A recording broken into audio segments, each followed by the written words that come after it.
What else are we learning about these files, Connor?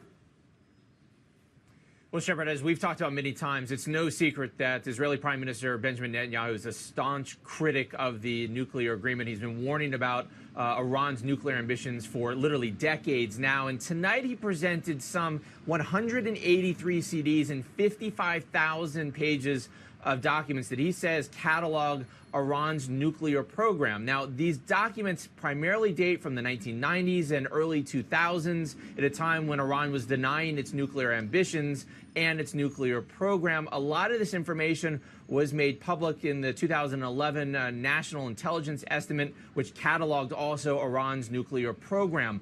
Netanyahu is making the argument tonight that this is proof that Iran has lied about its nuclear program in the past and therefore can't be trusted going forward, and then essentially rendering the current agreement null and void. Now, it should be pointed out that Netanyahu, while he implied, he did not actually say that Iran has reconstituted its nuclear program. And this is important because just a few days ago on Capitol Hill, Secretary of Defense Mattis said that Iran is still in compliance with the agreement. And this is where the sort of rub comes in this entire disagreement about the agreement going forward. Mattis and others say that Iran is complying.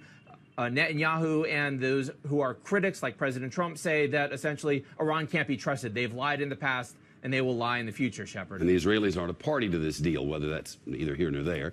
It all comes as the tensions are getting so high, Connor. Israel, Syria, Iran, and really a difficult mix at the moment.